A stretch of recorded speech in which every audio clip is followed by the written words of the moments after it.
आपके लिए आसमान नहीं खुलेगा जब तक आप दुरुस्त दुआ और कलाम के मुताबिक दुआ नहीं करेंगे।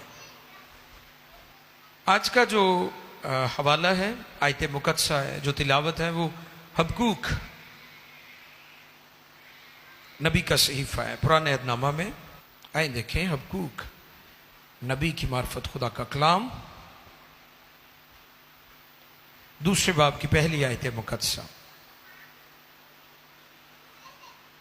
जी, खुदा के कलाम में मुकद्दस में यूं रकम है, मैं अपनी दीदगाह पर खड़ा रहूंगा और बुर्ज पर चढ़कर इंतजार करूंगा कि वो मुझसे क्या कहता है, कि वो यानी खुदा मुझसे क्या कहता है, और अपनी फरियाद की बाबत, और अपनी यानी मेरी जो फरियाद दरखास्त है उसकी बाबत क्या जवाब दूं। मुकद्दस कलाम के पढ़े, सुने, समझे और कबूल किए जाने पर खुदावंद की इलाही बरकत। सब कहें आमीन। हबकूक अपनी दुआओं के लिए खुदा की तरफ देखता है, अपनी नजरें खुदा की तरफ लगाता है। उस वक्त बनी यहूदा बुरे तरीके से जिल्लत और रसवाई का सामना कर रही थी, और बाबल उस वक्त की सुपर पावर बुरे तरीके से उनका इस्तेसाल कर रहे थे। दाखिली तौर पर और खारजी तौर पर पूरी दुनिया में बर्बरियत थी, खौफ, दहशत। लेकिन हबकूक खुदा के हुजूर झुका रहा, जुड़ा रहा। और मैं आपको बताता चलूं, हबकूक इब्रानी लफ्ज हाबाकूक से निकला है, हाबिक से मुश्तिक है, और ये एक पौधा है। और उस पौधे की वजह कथा और उसको अगर आप देखें गौर से, तो वो ऐसा पौधा है, ऐसे लगता है दो आदमी आपस में गले मिले हुए हैं, जुड़े हुए हैं, बगलगीर हो रहे हैं, जिन्होंने कहते ना वो जफी पाई हुई है। हबकूक अपने नाम जैसा था। हालात खराब थे, बनी यहूदा दुख उठा रहे थे, गुलामी थी, असीरी थी, अजियत थी, जुल्म था, बर्बरियत थी, जबर था, ज्यादती थी, नफरत थी, तासुब था, महरूमियां थी। लेकिन उसने अपनी नजरें दुनिया और हालात पर नहीं लगाई, अपनी नजरें खुदा की तरफ लगाई। लोग शायद गुमराह हो गए होंगे, लेकिन हबकूक खुदा के साथ जुड़ा रहा। इसके नाम का मतलब भी यही है, लब का रहने वाला, जुड़ा रहने वाला। कलीसिया को दुआ की अशद जरूरत है। बोले मेरे साथ, कलीसिया को दुआओं की जरूरत है। कलीसियाई तौर पर, शख्सी तौर पर, खानदानी तौर पर, मुआशरती तौर पर, मुल्की तौर पर हमें दुआओं की बहुत ज्यादा जरूरत है। लेकिन खुदा हमारी दुआ का जवाब कब देता है, इस पर आज हम गौर करेंगे। जैसे मैंने अर्ज की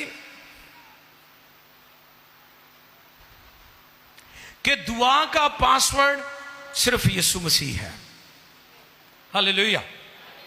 अगर आप लैपटॉप या मोबाइल को खोलना चाहें तो आपके पास एक पासवर्ड होता है। आजकल तो मुख्तलिफ किस्म के हैं, फेस आईडी भी लोगों ने लगाई हुई है कि वो फेस के साथ उस सिक्योरिटी को लगा देते हैं, और अगर उस फेस के अलावा कोई उसको खोलने की कोशिश करेगा तो वो नहीं खोलेगा। ऐसे ही है ना।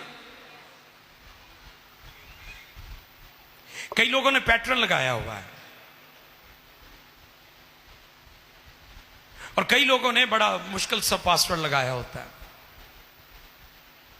और अगर आप रॉन्ग पासवर्ड एंटर करेंगे, मोबाइल नहीं खुलेगा, लैपटॉप नहीं खुलेगा, सॉफ्टवेयर नहीं खुलेगा, आपकी रसाई, आपकी पहुंच, आपकी अप्रोच नहीं होगी। आज शाम ये पैगाम है, आसमान को खोलने के लिए एक ही पासवर्ड है, एक ही नाम है, और वो यीशु नाम है। इसके अलावा नहीं खुलेगा आसमान। इस बात को अंडरस्टैंड कर लें आप। लोग रॉन्ग पासवर्ड लगा रहे हैं।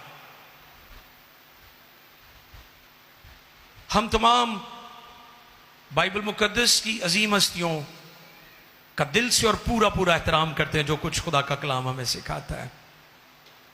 लेकिन आसमान ना तो पतरस रसूल के नाम से खुलता है, ना पौलुस रसूल के नाम से, ना हमारे खुदावन की माँ मुकद्दसा मरियम के नाम से खुलता है। आसमान सिर्फ यीशु के नाम से खुलता है। हालेलुया। इस बात को याद रखने की जरूरत है कि दुआओं का जवाब उस वक्त आएगा जब दुआएं दुरुस्त की जाएंगी। मैं आपका दिल नहीं रखना चाहता हूं, मैं चाहता हूं कि खुदा के कलाम की हकीकत और सच्चाई से आप वाकिफ हों।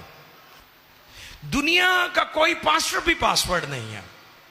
यह भी एक कुछ अरसा से लोगों ने पास्टरों को बना लिया कि ए पादरी दी दुआ सही है जड़ी लग जाती है, ਉਹਦੇ ਹੱਥ ਚੁੰਮਦੇ ਨੇ ਜਾ ਜਾ ਕੇ कि जी ए पास्टर दी दुआ जड़ी है ना ए ठीक बजदी है जाके। दुआ का पासवर्ड पास्टर भी नहीं है, दुआ का पासवर्ड सिर्फ यीशु ही है। वो दे कहने तो अलावा नहीं होना है काम। मैं आपका दिल नहीं रखना चाहता हूं, मैं आपको खुश नहीं करना चाहता हूं। मैं चाहता हूं कि आप कलाम की सच्चाई को जान ले कि दुआ का पासवर्ड सिर्फ यीशु है।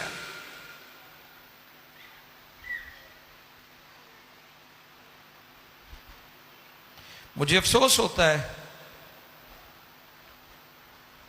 खादमों ने लोगों को इस तरफ लगा दिया। टीच करना चाहिए था।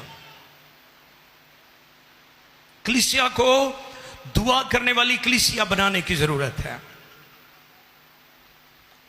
कलीसिया खुद तो दुआ नहीं करती, आप खुद तो दुआ नहीं करते, सिर्फ दुआ करवाने पे लगे हुए हैं आप।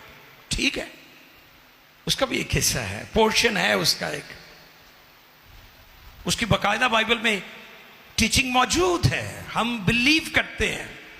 लेकिन लोग भूल ही गए हैं कि उन्होंने खुद भी दुआ करनी है। मैं ये बात कर रहा हूं, मैं सिर्फ आपको लेकर